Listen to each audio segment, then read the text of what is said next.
Hello and welcome to our very important discussion resolving the dispute of what's the difference between first messenger systems versus second messenger systems, steroid hormones versus non-steroid hormones.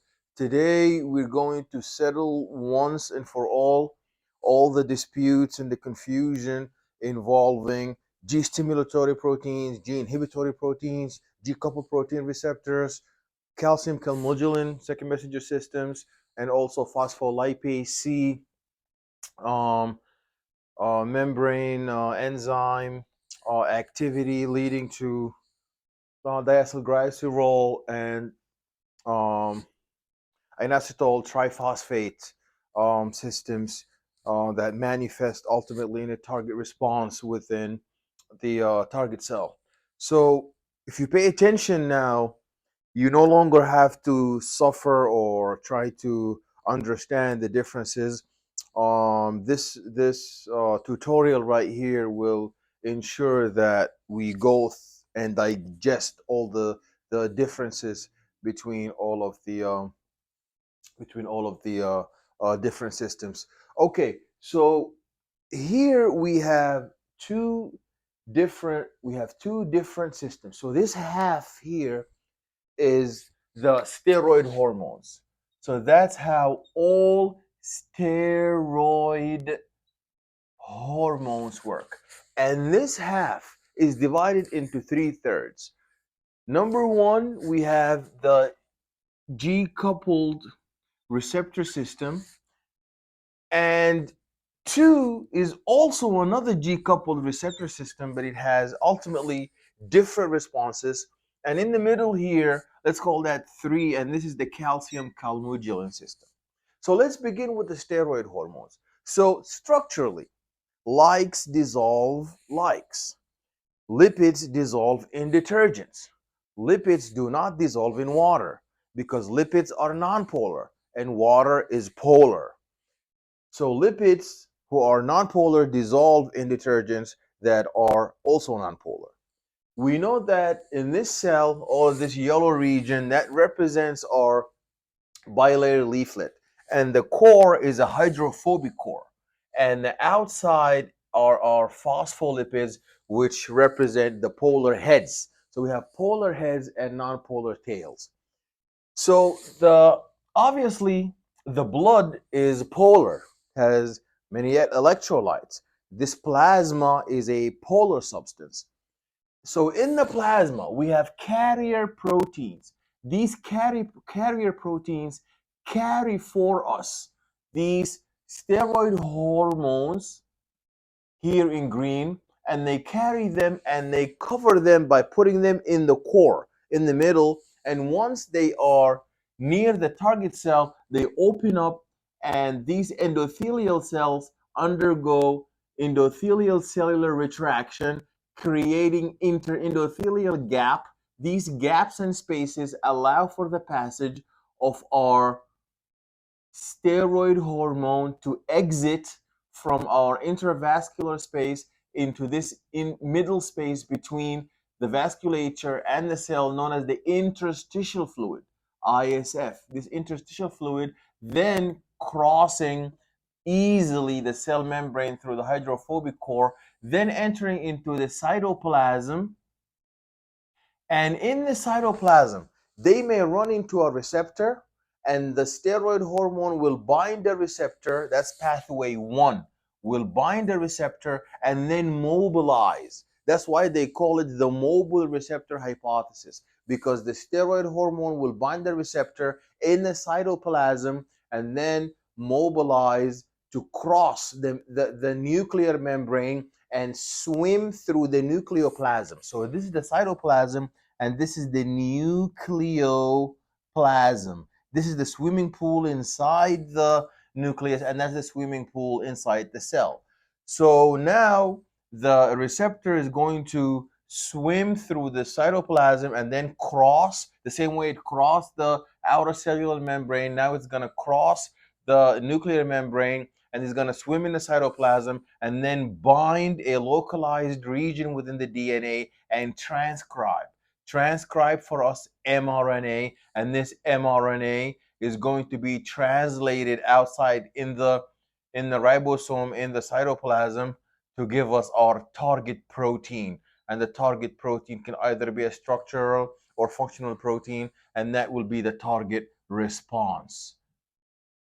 The other pathway too is, now the mobilization does not have to happen outside in the cytoplasm and then we mobilize inside the cell, inside the nucleus. What can happen now is the the ligand or the stimulus or the steroid hormone can cross into the cytoplasm and then bind to a receptor that is not in the cytoplasm but rather inside the nucleus, and then mobilize in the nucleoplasm, and then again bind into a particular specific region in the DNA to transcribe our target mRNA. Then the target mRNA is going to undergo its post-translational modifications and then going to be translated in the ribosome into our target protein, and that will be our target response. So for steroid hormones, the only difference is will the steroid hormone bind to a receptor that's in the cytoplasm and then mobilize to the inside of the nuclear membrane into the swim in this nucleoplasm, then bind into the DNA and then transcribe for us the mRNA? Or will the binding happen inside the nucleus and then there will be a mobilization? But either way, there will always be a mobilization. There will never be a case where the ligand, the steroid hormone, is going to bind a receptor that is already sitting in the DNA and there is no mobilization. There has to be mobilization. Whether the mobilization is going to be in the cytoplasm, moving into the cell, or is going to be inside the nucleus and mobilizing into the DNA. But either way, there has to be a mobile receptor hypothesis. Mobile receptor hypothesis. Now, when we look at this, that is this first messenger system.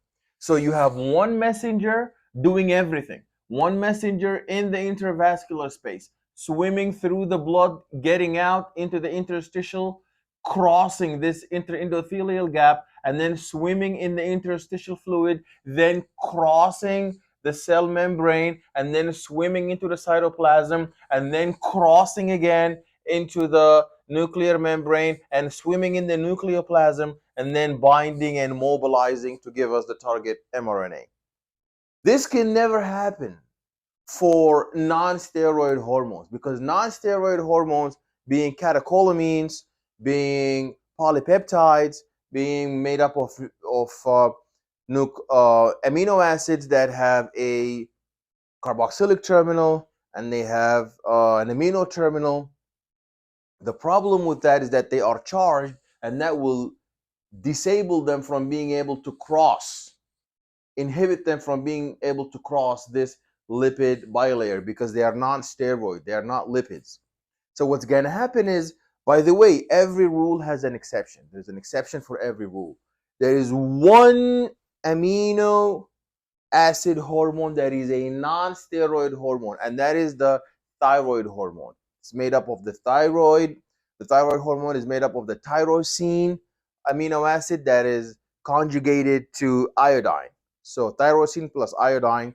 And what happens is that one and only hormone, the tyrosine, the amino acid, the thyroxine or the thyroid hormone, is able to cross, but it will not bind to a mobile receptor.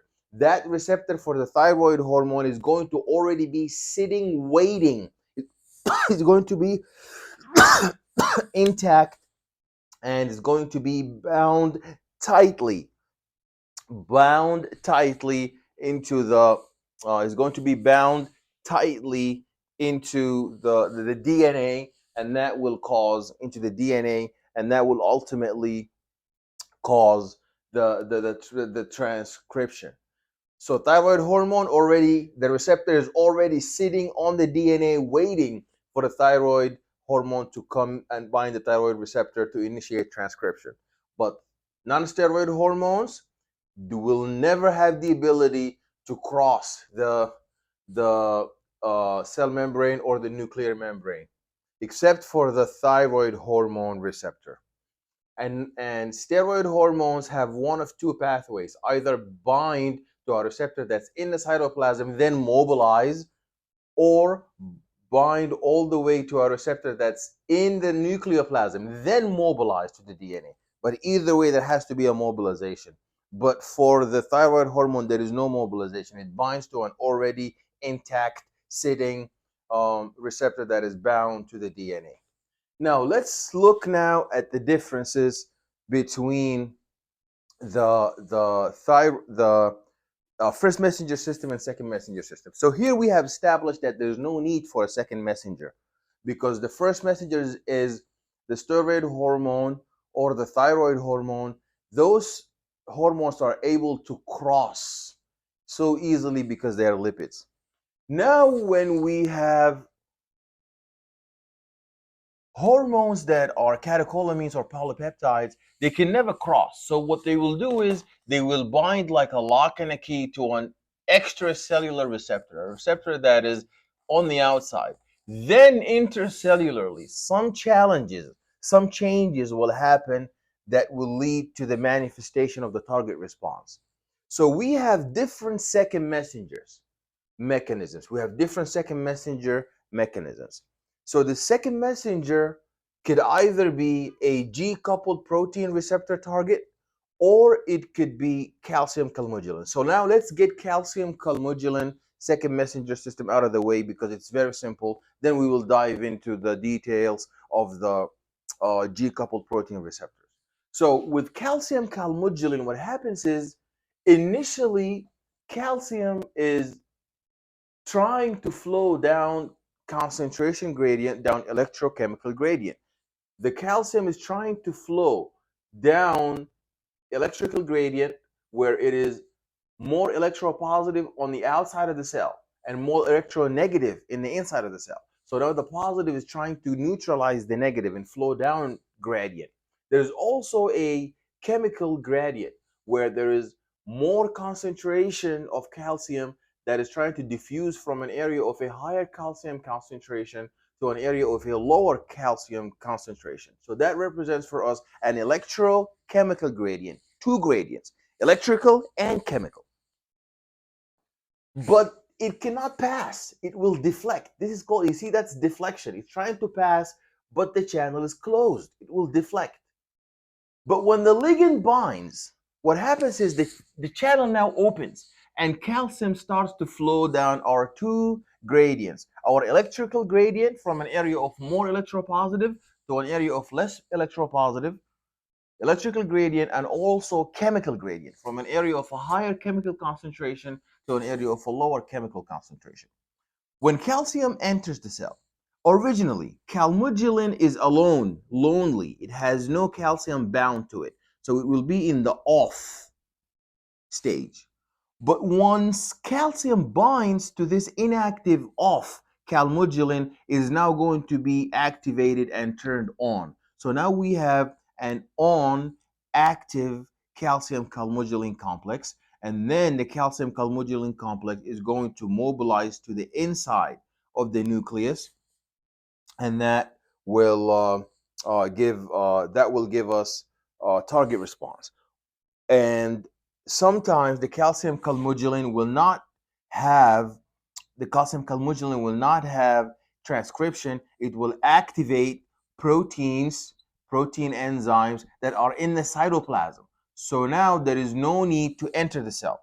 So calcium calmodulin can go inside the cell to do transcription, or it can affect proteins in the cytoplasm to increase the permeability, or to make some here it will make in the transcription, it can make genetic changes and transcribe for us protein channels to increase the permeability to some particular ion, or maybe it will activate inactive proteins, or it will inactivate some active proteins affecting the concentration of particular substrates and products, and that will be our target response. So that's calcium calmodulin pathway, very simple. The binding of our um, first messenger, being the non-steroid hormone, will lead to the opening of calcium channels, and calcium will flow down concentration gradient, where it will bind to the inactive calmodulin, converting it into an active calcium calmodulin complex that will have multiple effects. Either it will migrate inside the nucleus to give us some mRNA that will later be translated in the ribosome to give us a target protein, or it will do its target activity in the cytoplasm, not inside the nucleus, and that will lead to our target response being the activation of inactive proteins, converting them from substrates into products. Then we also have the G coupled protein receptor, and these are our two remaining systems. The G protein coupled receptor, what happens is the G protein coupled receptor. So it's a receptor that is coupled or attached to G protein. And the reason why it's called G protein, because it is able to hydrolyze GDP into GTP. So what happens is the following. The non-steroid hormone will bind into the G protein coupled receptor. The binding of the hormone, the stimulus, the ligand, to its target receptor will induce conformational changes. These conformational changes will lead the coupled G protein, the G protein that is coupled to this receptor that is now undergoing the conformational change. The G protein is now going to be activated. And once G protein is activated, it will hydrolyze and convert GDP into GTP. And once it converts GDP into GTP, GTP is now going to bind the alpha subunit.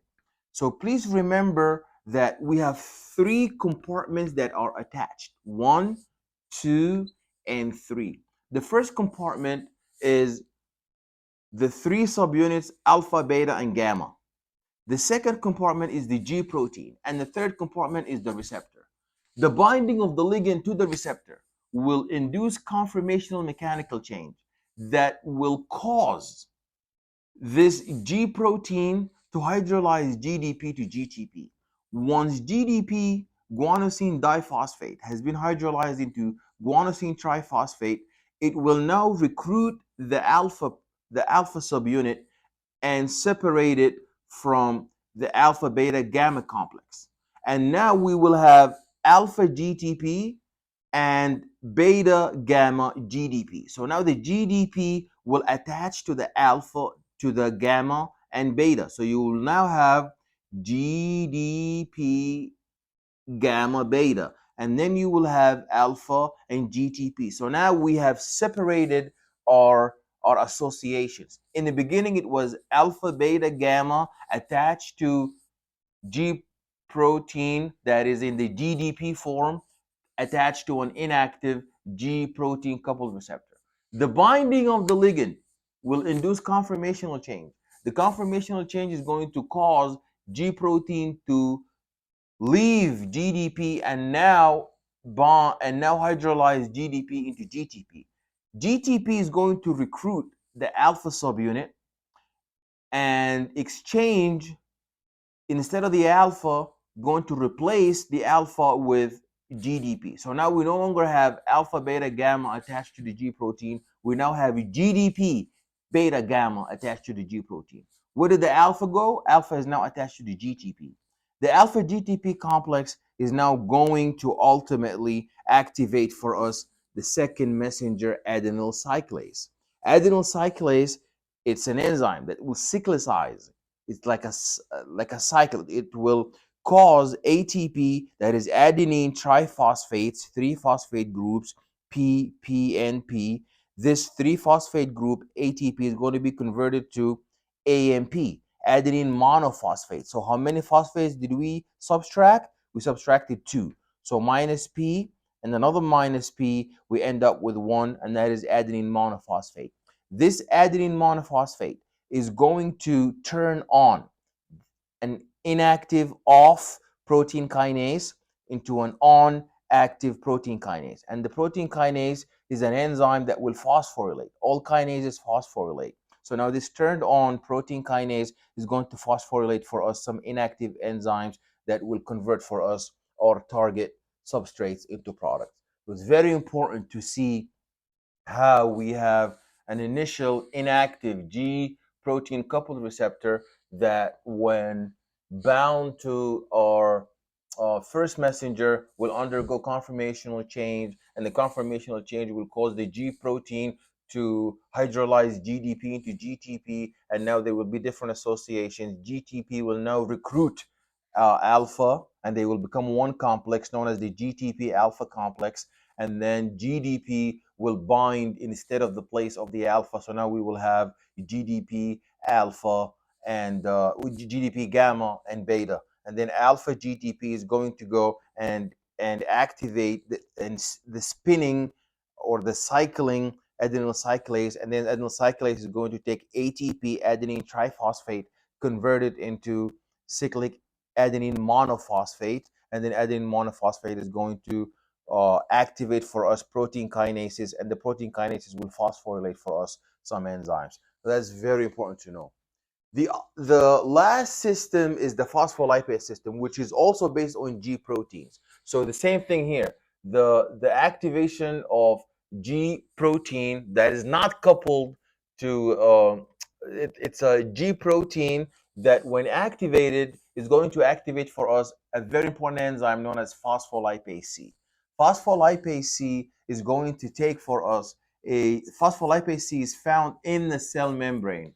So the binding of a ligand to G protein, this is a G protein. The binding of the ligand to G protein is going to activate for us phospholipase C. Activated phospholipase C is going to convert for us phosphatidyl inositol 4,5 biphosphate, phosphatidyl inositol 4,5 biphosphate, known as PIP2. It'll be converted into two separate products, product number 1 and product number 2. Product number 1 is known as IP3, known as inositol triphosphate. Inositol triphosphate is our second messenger that will increase intercellular calcium concentration inside the cell. Where did it get this calcium concentration from? IP3 did not open any protein channels to allow for the influx of calcium from outside, like what happened in calmodulin. What happened is that we have intercellular calcium stores, and these are the mitochondria and the endoplasmic reticulum. So IP3 will go to the endoplasmic reticulum and deplete its store of calcium and cause um, calcium to shift from the inside of the endoplasmic reticulum into the cytoplasm, and will cause a shift from calcium inside the mitochondria to shift to the outside of the cytoplasm, and that will cause ultimately the increase in intercellular calcium will lead to smooth muscle cell contraction effects, as well as the increase in calcium will also lead to changes in cell secretions and other target responses. So that's as far as the first second messenger, known as IP3, inositol triphosphate. The second messenger is known as DAG, diacylglycerol. And once the acylglycerol is generated, it will turn for us a protein kinase that is off, turn it into an on position. And that's a special protein kinase known as protein kinase C. This is not what's seen here. So you see that G proteins are always dealing with some protein kinase. Here, the hydrolyzing the GDP into GTP led to the ultimate activation of a protein kinase that phosphorylates for us an enzyme. But here it is the diacylglycerol that will lead to the particular protein kinase known as protein kinase C. Protein kinase C. And then protein kinase C is going to lead to some important cellular effects.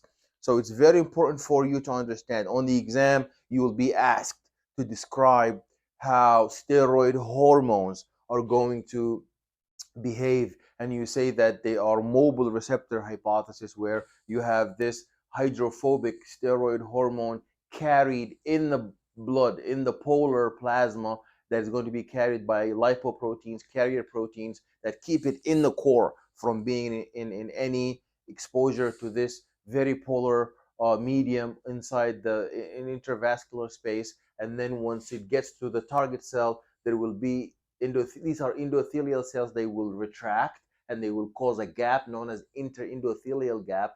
This interendothelial gap, that space, will allow for the passage of our target hormone to cross. And then after it left the intravascular space, that target hormone will swim in the interstitial fluid, which is between the vasculature and our target cell. And then once it gets to the target cell, it will so smoothly, it knows a receptor on the cell membrane, because it can easily cross the cell membrane, and then it will swim in the cytoplasm. It can find the receptor there and bind to it, and then mobilize to the inside of the nucleus, or it will go all the way to the inside of the nucleus and then bind the receptor in there, and then mobilize to the DNA, where it will bind and perform transcription, leading to an mRNA that will be translated in the cytoplasm by the ribosomes and give us our target receptor. The problem here with the second messenger system, we have three different second messenger systems. Two of them are based on a G-coupled protein receptor, and one is based on the calcium calmodulin. We said that the first messenger must always, in the three different cases, must always bind to an extracellular receptor.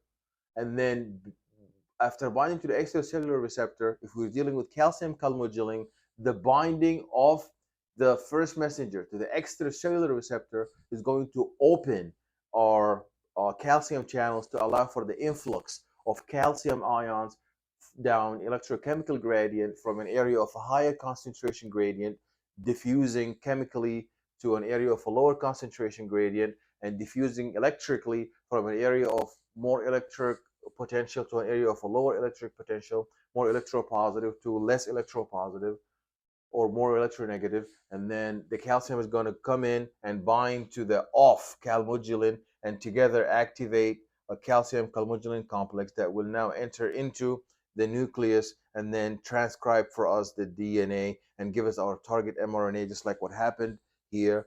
Or it can not go inside the nucleus and actually bind to some cytoplasmic proteins and activate them and give us a target response. That's as far as calcium calmodulin. But as far as G proteins, we have two systems where either the binding of the hormone to the extracellular receptor is going to cause the G protein coupled receptor to undergo mechanical conformational changes. This mechanical conformational changes will cause the attached and coupled G protein to undergo conformational change, and that conformational change is going to lead to the hydrolysis of GDP into GTP. And now the GTP is going to recruit one alpha subunit, and we will have a GTP alpha subunit that will go and that will activate adenyl cyclase. Adenyl cyclase is going to convert ATP by subtracting two phosphates, converting it into mono, so adenine monophosphate, and that adenine monophosphate is going to turn an off protein kinase into an on protein kinase, and that activated on protein kinase is going to phosphorylate our target enzymes. In this process, the alpha GTP complex is going to be substituted with um, uh, gamma beta GDP complex. After the reaction ends, then everything goes back to normal, and the G protein is now going to hydrolyze GTP back to GDP, and then the alpha is going to dissociate from the GTP and return back to its initial stage of being as an alpha, beta, and gamma subunits attached to the G protein receptor, waiting for more stimulation or further binding of additional receptor, or of additional um, very important non-steroid hormones. Thank you very much, and I'll see you in the next video.